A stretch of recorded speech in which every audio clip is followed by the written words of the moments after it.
میں سے جوانی تک کے بات آئی تھی کہ اللہ کے رسول صلی اللہ علیہ وسلم کی عمر کس طریقے سے بڑھتی رہی اور وہ کیسے کیسے کام کرتے رہے اور اللہ کی عبادت اور خلوت نشینی اختیار کرتے رہے، تمام چیزیں آئی تھیں۔ مکے کے قریب بتایا گیا تھا کہ ایک وادی ہے، ایک پہاڑ ہے، اس میں ایک غار ہے جس کا نام حرا ہے۔ اس غار حرا میں اللہ کے رسول صلی اللہ علیہ وسلم جایا کرتے تھے۔ وہاں لوگوں کے ساتھ کس طریقے سے اچھائی کی جائے، کس طریقے سے نیکی کو پھیلایا جائے، کس طریقے سے بدی کو مٹایا جائے۔ ابھی نبوت نہیں ملی، نبوت ملنے سے پہلے یہ رسول اللہ صلی اللہ علیہ وسلم کام کیا کرتے تھے، وہاں جا کر کے سوچتے تھے۔ بلکہ اگر یہ کہیں کہ نبوت اور رسالت ملنے سے پہلے یہی اللہ کی عبادت کا ایک طریقہ تھا تو شاید غلط نہیں ہوگا، کیونکہ اس وقت تک نماز کا اور روزے کا کوئی خاص وقت نہیں آیا تھا۔ تو اس طریقے سے غار حرا میں جا کر تنہائی اختیار کرتے تھے۔ اور دوسری چیز ہم یہ بھی اس سے سبق حاصل کر سکتے ہیں سیرت کے اس پہلو سے کہ اللہ کے رسول صلی اللہ علیہ وسلم کے بارے میں دو ہم نے واقعہ بھی بتایا کہ ایک 4 سال کی عمر میں اور ایک 10 سال کی عمر میں شق صدر کا واقعہ پیش آیا کہ ان کے اندر سے لہو لڑی اور کھیل کود کا مادہ نکال لیا گیا، اور ایک مرتبہ گناہ کی طرف جو رغبت ہوتی ہے اور گناہ کا مزاج جو گرم ہوتا ہے، اس کے بدلے میں ان کے دل کو برف سے دھویا گیا۔ پتہ یہ چلا کہ ان کے دل سے گناہ کی طرف جو رجحان تھا، جو میلان تھا، اس کو نکال لیا گیا تھا۔ وہ گناہ کی طرف نہیں جا سکتے تھے، اللہ کی طرف سے منتخب ہو چکے تھے، لہٰذا ان کو نبی ہونا تھا، اور نبی معصوم ہوتا ہے، کوئی گناہ اللہ اس سے نہیں ہونے دیتے۔ اس کے باوجود انہوں نے مکہ المکرمہ میں بت پرستوں کے درمیان اور برائیاں جہاں پھیلی ہوئی تھی ان کے درمیان اور برائی کرنے والوں کے درمیان رہنا پسند نہیں کیا۔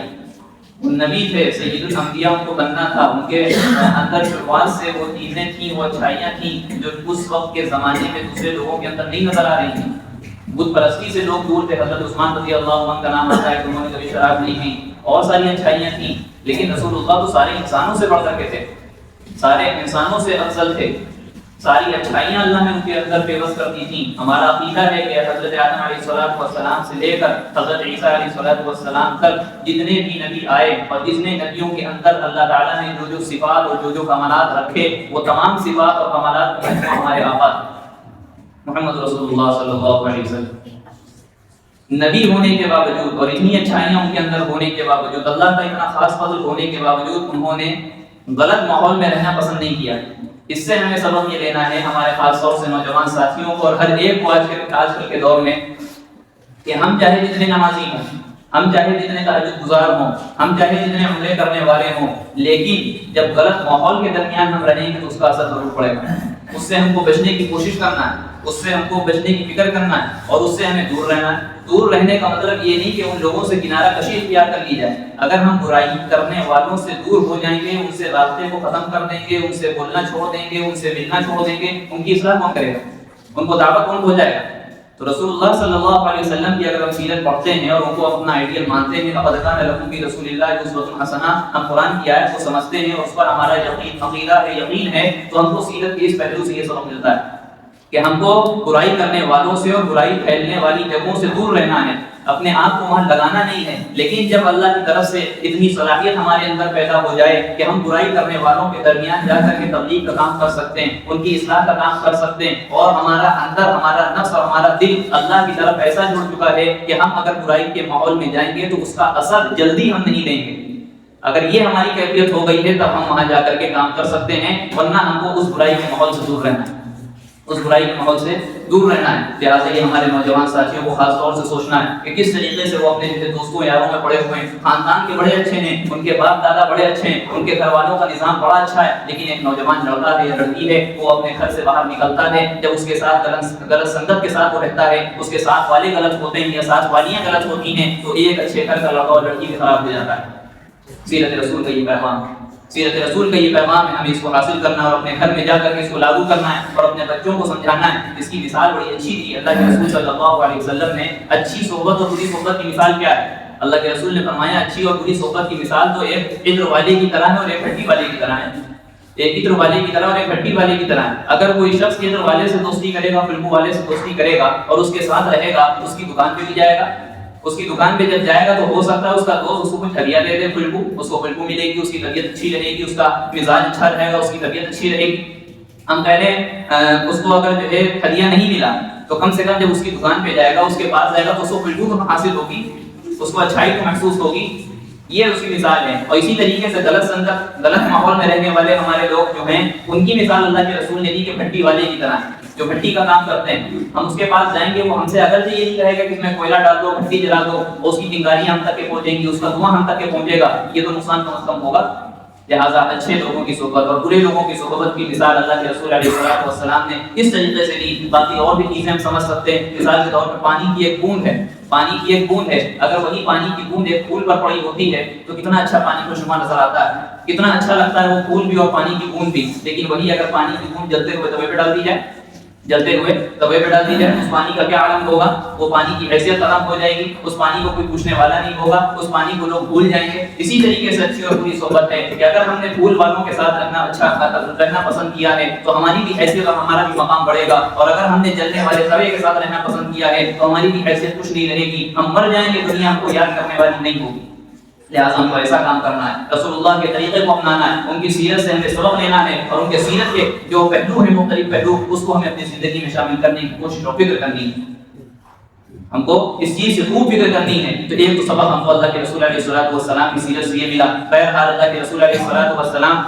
جیسے جیسے 40 سال کی عمر کے قریب ہوتے جا رہے ہیں، ویسے ہی ویسے ان کے جو ہے تنہائیوں کا زمانہ اور گوشہ نشینی اختیار کرنے کا زمانہ بڑھتا جا رہا ہے۔ یعنی پہلے کم دیر غار حرا میں رہتے تھے، پھر جیسے جیسے قریب جا رہے ہیں 40 سال کی عمر میں، ویسے ویسے ان کو اکیلا رہنا زیادہ پسند آتا ہے۔ اللہ کے رسول جاتے ہیں، اپنے ساتھ میں ستو پانی لے کر کے جاتے ہیں، وہاں رہتے ہیں، کئی کئی دنوں تک رہتے ہیں۔ جب ستو پانی ختم ہو جاتا ہے پھر آتے ہیں، پھر لیتے ہیں، پھر چلے جاتے ہیں۔ یعنی غلط ماحول میں رہنا انہوں نے پسند نہیں کیا۔ 40 سال کی عمر ہوتی ہے، اللہ کے قاصد جناب حضرت جبرائیل علیہ السلام غار حرا میں تشریف لاتے ہیں اور آپ کو بشارت دیتے ہیں کہ آپ رسول ہو گئے۔ آپ کو بشارت ملتی ہے کہ آپ رسول بنائے جاتے ہیں، اللہ کے قاصد بنائے جاتے ہیں، اللہ کا پیغام لوگوں تک پہنچانا ہے۔ جو بھی رسول کے فرائض تھے، جو بھی رسول کی اور نبوت کی نبی ہونے کی ذمہ داریاں تھیں، وہ آپ کے کندھوں پر پڑتی ہیں۔ پھر اس کے بعد ایک لفظ کہتے ہیں اقرا، اقرا کہتے ہیں کہ آپ پڑھیے۔ اسلام کا آغاز ہو رہا ہے، اسلام میں بہت سے فرائض ہیں، اسلام میں بہت ساری اچھی چیزیں ہیں، اسلام میں نماز بھی ہے، اسلام میں زکات بھی ہے، اسلام میں روزہ بھی ہے، اسلام میں حج بھی ہے، اسلام میں صدقہ بھی ہے، لوگوں کے ساتھ اچھا برتاؤ کرنا بھی ہے، والدین کا مقام مقرر بتایا وہ بھی اسلام میں ہے، پڑوسیوں کے حقوق بہت زیادہ بتایا وہ بھی اسلام میں ہے۔ لیکن اسلام کی جو شروعات ہو رہی ہے، وحی کا جو نازل ہونا ہو رہا ہے، شروعات ہو رہی ہے، وہ اقرا سے ہو رہی ہے۔ وہ پہلا لفظ کہا جا رہا ہے کہ پڑھو۔ جو آج اسلام دشمن اور مسلمان دشمن یہ نعرہ لگاتے ہیں کہ اسلام پڑھائی سے روکتا ہے، تو ان کو سمجھنا چاہیے کہ نبوت اور رسالت اور قرآن کی جو شروعات ہوئی ہے وہ اقرا سے ہوئی ہے، وہ اقرا سے ہوئی ہے۔ لیکن اس کے ساتھ ساتھ ایک بات اور یہ سمجھ لینی چاہیے، خاص طور سے ہمارے مسلمانوں کو، کہ اقرا صرف نہیں کہا گیا۔ ہمارے نوجوان بھی، ہمارے مسلمان بھی یہ کہتے ہیں کہ پڑھنے کے لیے کہا گیا، ہم چاہے تو پڑھائی کریں اور چاہے جیسے پڑھائی کریں، چاہے جو پڑھائی کریں تو ایک حد تک کہ ٹھیک ہے، لیکن چاہے جیسے پڑھائی کریں وہ پڑھائی نہیں ہے۔ اقرا بسم ربک الذی خلق، 3 مرتبہ اللہ کے رسول سے علیہ السلام سے کہا تھا جبرائیل علیہ السلام نے کہ آپ پڑھیے۔ اللہ کے رسول نے کہا ما انا بقاری، میں پڑھاؤں گا نہیں، کیونکہ وہ عرب کا زمانہ تھا، صرف اللہ کے رسول نہیں، وہ زمانہ ہی ایسا تھا کہ اس وقت زیادہ لوگ پڑھے لکھے نہیں تھے۔ بلکہ سیرت عائشہ میں حضرت مولانا سید سلیمان ندوی رحمۃ اللہ علیہ نے لکھا ہے کہ اس وقت مرد اور عورت کو ملا کر کے تقریباً 17 سے 18 لوگ پڑھنا لکھنا جانتے تھے پورے مکے میں۔ اس میں سے ایک عورت تھی، صرف ایک عورت تھی، اور باقی جو ہے 16-17 مرد حضرات تھے،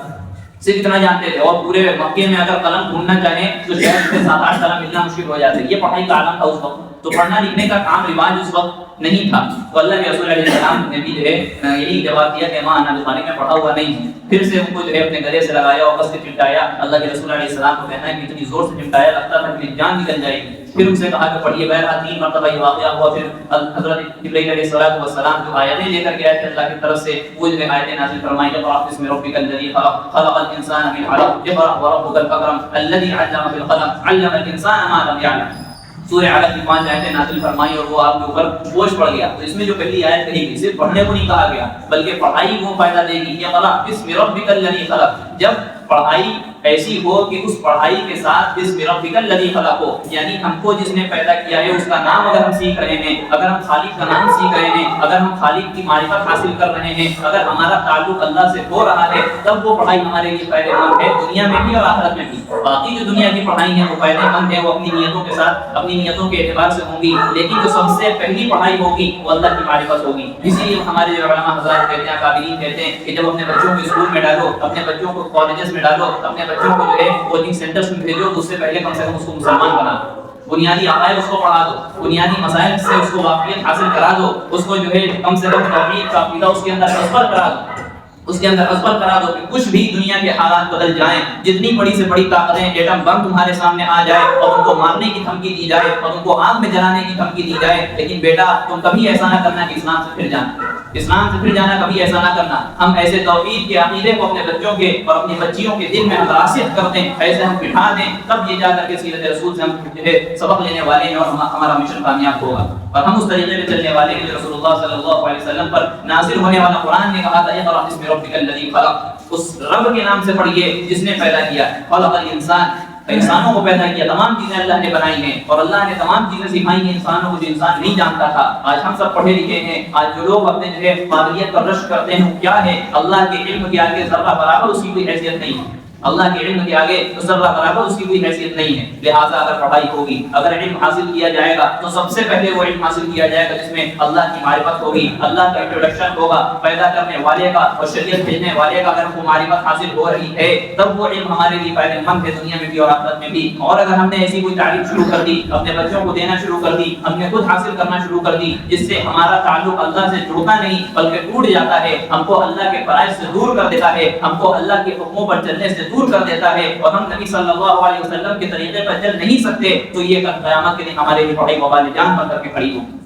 وبال جان بن کر کے کھڑی ہوگی۔ دنیا کے اعتبار سے کروڑوں روپیہ انسان مہینے کے اعتبار سے کما لے، دن کے اعتبار سے کما لے، شاید دنیا والے اس کو جو کامیاب کہہ سکتے ہیں، لیکن آخرت کے اعتبار سے وہ کامیاب نہیں۔ آخرت کے اعتبار سے وہی کامیاب ہے جو دنیا اس وقت اپنی اچھی سمجھے اور اپنے آپ کو کامیاب اس وقت سمجھے جیسا کہ کامیاب قرآن کہتا ہے۔ قرآن کیا کہتا ہے؟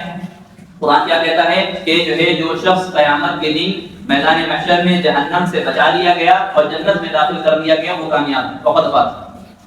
جو شخص جہنم سے بچا لیا گیا، جنت میں داخل کر دیا گیا، وہ کامیاب ہے۔ قرآن نے ایسا کچھ نہیں کہا کہ جس کے پاس 5 گاڑیاں ہوں وہ کامیاب ہے، قرآن نے ایسا نہیں کہا جس کے پاس اتنے بنگلے ہوں وہ کامیاب ہے، قرآن نے ایسا نہیں کہا کہ جس کی سال بھر کی آمدنی اتنی ہو وہ کامیاب ہے۔ قرآن نے ایسا کوئی اصول اور کوئی ایسا ضابطہ نہیں بتایا، بلکہ قرآن کہہ رہا ہے کہ جہنم سے بچا لیے گئے، جنت میں داخل کر دیے گئے، وہ شخص کامیاب ہے۔ دوسری جگہ فرمایا يا أيها الذين آمنوا اتقوا الله وقولوا قولا سديدا يصلح لكم أعمالكم ويغفر لكم ذنوبكم ومن يطع الله ورسوله فقد فاز فوزا عظيما۔ بہت بڑی کامیابی چاہتے ہو، ایک بار میں جو ہے 10ویں آسمان پر 7ویں آسمان پر پہنچنا چاہتے ہو تو اس کا بھی ایک قرآن نے طریقہ بتا دیا، ومن يطع الله ورسوله، جو اللہ کی اطاعت اور رسول اللہ کی اطاعت کرنے لگے گا وہ سب سے بڑی کامیابی اس کو مل جائے گی، سب سے بڑی کامیابی مل جائے گی۔ فقد فاز فوزا عظيما، 2-3 الفاظ اللہ تعالیٰ نے کامیابی کے اس میں ذکر کر دیے۔ اگر ہمارا قرآن پر عقیدہ ہے، اگر ہم قرآن کو سچا مانتے ہیں اور اس کے احکام پر ہم ایمان لاتے ہیں تو ہمارا حال یہ ہونا چاہیے تھا کہ قرآن کے اس حکم پر چلیں، اللہ کی اطاعت کریں، رسول اللہ صلی اللہ علیہ وسلم کی اطاعت کریں۔ اور یہ بات بھی لازم ہے، یہ بات بالکل ضروری ہے کہ جس کی ہم اطاعت کر رہے ہیں، جس کے طریقے کو ہم فالو کر رہے ہیں، جس کے طریقے کو ہم اپنی زندگی میں شامل کر رہے ہیں، جب تک کہ اس کی معرفت ہمارے دل میں نہیں ہوگی، جب تک کہ اس کے بارے میں ہم نہیں جانیں گے، جب تک کہ کوئی بھی کسی کے لیے بھی کوئی طریقہ اختیار نہیں کر سکتا، کوئی بھی طریقہ کسی کو اگر ہمیں فالو کرنا ہے اس کے بارے میں جاننا ضروری ہے۔ اگر ہم کو اللہ کے حکموں پر چلنا ہے تو اللہ کی معرفت ہم کو جو ہے جاننا ضروری ہے، رسول اللہ کے طریقے پہ چلنا ہے تو ان کی معرفت ہم کو ہونا ضروری ہے، بہت ضروری ہے۔ اگر اللہ کی معرفت نہیں ہے تو کوئی شخص اللہ کے حکموں پر نہیں چل سکتا، اگر رسول اللہ کی معرفت نہیں ہے تو رسول اللہ کے طریقے کو کوئی فالو نہیں کر سکتا۔ ہم اللہ کو جانیں کہ اللہ کیا ہے، اللہ کتنی قدرت والا ہے،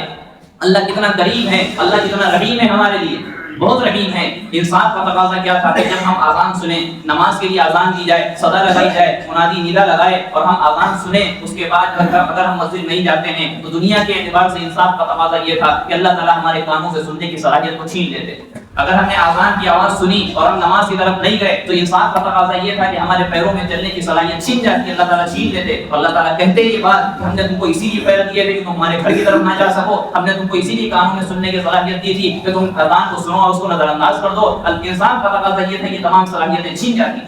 انسان کا تقاضا یہ تھا کہ اگر ہماری نظریں کسی غیر محرم پر پڑتی ہیں اور ان چیزوں پر پڑتی ہیں جس کو دیکھنے سے اللہ تعالیٰ نے رسول اللہ نے منع کیا ہے، اگر ہم اس کو دیکھ لیں اور جان بوجھ کر کے دیکھ لیں اور مزے کے لیے دیکھ لیں تو انسان کا تقاضا یہ تھا کہ ہماری آنکھوں سے دیکھنے کی صلاحیت چھن جاتی ہے۔ اگر ہم ایسی چیزوں کو ہاتھ لگائیں اور شراب کو اپنے ہاتھوں میں لیں اور اس کو پئیں تو انسان کا تقاضا یہ تھا کہ ہمارے ہاتھ میں پکڑنے کی صلاحیت چھن جاتی اور ہمارے ہاتھ پر شل ہو جاتے۔ لیکن اللہ کتنا کریم، اللہ کتنا رحیم ہے۔ یہاں پہ اللہ کی کریمی اور شان رحیمی سمجھ میں آتی ہے کہ ہم اللہ کے نافرمانی پہ نافرمانی کرتے رہے لیکن اللہ نے ہمارے ساتھ معاملہ کیا کر رکھا ہے۔ اگر ان تمام چیزوں کے باوجود اگر ہم نے اللہ کے فضل پر، اللہ کی رحمت پر اور اللہ کے جو ہے انعام پر اگر ہم نے غور نہیں کیا اور اللہ کے مطیع اور فرمانبردار بندے نہیں بنے تو کل ہمارے لیے بربادی ہوگی، ہم کامیاب نہیں ہو سکیں گے، کیونکہ قرآن یہ کہتا ہے یہ کسی انسان کا کلام نہیں ہے۔ من یطع اللہ ورسولہ فقد فاز فوزا عظیما، جس نے اللہ کی اطاعت کر لی، رسول اللہ کی اطاعت کر لی، وہ سب سے بڑا کامیاب،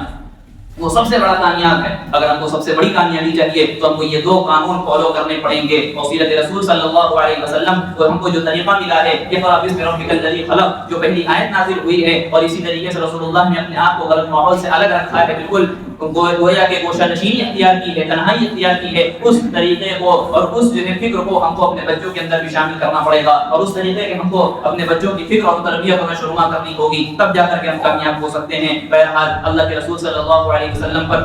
جو آیتیں نازل ہوتی ہیں، رسول بنایا جاتا ہے، اللہ کے رسول ہیبت اور خوف کے مارے گھبرائے جاتے ہیں اور ان کے اندر گویا کہ کبھی تعریف ہو جاتی ہے۔ کیوں کبھی تعریف ہو گئی؟ دو وجہ ہیں۔ ایک وجہ قرآن کہتا ہے لو انزلنا هذا القرآن على جبل لرأيته خاشعا متصدعا من خشية الله، اگر ہم اس قرآن کو کسی پہاڑ پر نازل کرتے تو اللہ کے خوف اور قرآن کی عظمت کی وجہ سے وہ ریزہ ریزہ ہو جاتا۔ جو پہاڑ قرآن کے بوجھ کو نہیں سنبھال سکتا، وہ قرآن کا بوجھ ہمارے آقا جناب محمد رسول اللہ نے سنبھالا ہے اور اپنے دل پر اس کے بوجھ کو لیا ہے۔ تبھی کہ اللہ کے رسول کا صدقہ ہے اور اللہ کا فضل ہے کہ ہماری زبانیں قرآن پڑھ رہی ہیں، ورنہ ہماری زبانیں اس لائق نہیں ہیں، گنہگار زبانیں، اور ہمارا جسم کا رویا گناہوں میں ڈوبا ہوا ہے، اس لائق نہیں ہے کہ ہم قرآن کی پاک تلاوت کر سکیں، اللہ کا پاک نام لے سکیں، ہماری زبانیں اس لائق نہیں ہیں۔ اللہ کی قسم نہیں ہے، یہ اللہ کے رسول کا صدقہ ہے، کہ اللہ کا فضل ہے کہ اللہ کا یہ قرآن جو پہاڑ برداشت نہیں کر سکتا، وہ اللہ کے رسول کے سینے سے ہوتے ہم تک کیا آیا ہے تو ہمارے بچے بھی حافظ قرآن بن جاتے ہیں۔ 10 سال اور 12 سال کے بچے پورے قرآن کو حفظ کر لیتے ہیں۔ اللہ کا فضل نہیں تو اور کیا ہے؟ اگر اتنی بڑی فضیلتوں اور اتنی بڑی رحمتیں اور انعامات کے بعد اگر ہم اللہ کے مطیع نہیں بنتے ہیں اور اتنے جو ماحول پوری دنیا کا بنا ہوا ہے، اگر اس کے باوجود اگر ہم اللہ کے فرمانبردار نہیں بن رہے ہیں، رسول اللہ کے طریقے کو فالو نہیں کر رہے ہیں، نمازوں کو دھڑلے سے چھوڑ رہے ہیں، سنتوں کا جنازہ نکال رہے ہیں، تو ہمارا حال کیا ہوگا؟ اللہ ہی ہمارا حافظ محافظ۔ اللہ تعالیٰ سے دعا کریں کہ اللہ تعالیٰ ہم کو قرآن اور حدیث کے مطابق زندگی گزارنے کی توفیق عطا فرمائے اور قرآن کے ایک ایک حکم پر چلنے کی ہمیں توفیق عطا فرمائے۔ سیرت مصطفیٰ سے جو اسباق ملتے ہیں، جو ہم کو سبق ملتے ہیں، وہ سبق ہم کو حاصل کرنے کی توفیق عطا فرمائے۔ آمین وآخر دعوانا الحمدللہ رب العالمین۔ ویڈیو اگر اچھی لگی ہو تو لائک کریں، شیئر کریں اور چینل کو سبسکرائب کرنا نہ بھولیں، اور ساتھ ہی ساتھ بیل آئیکن کو پریس کریں تاکہ نئی ویڈیو کی نوٹیفیکیشن آپ کو ملتی رہے۔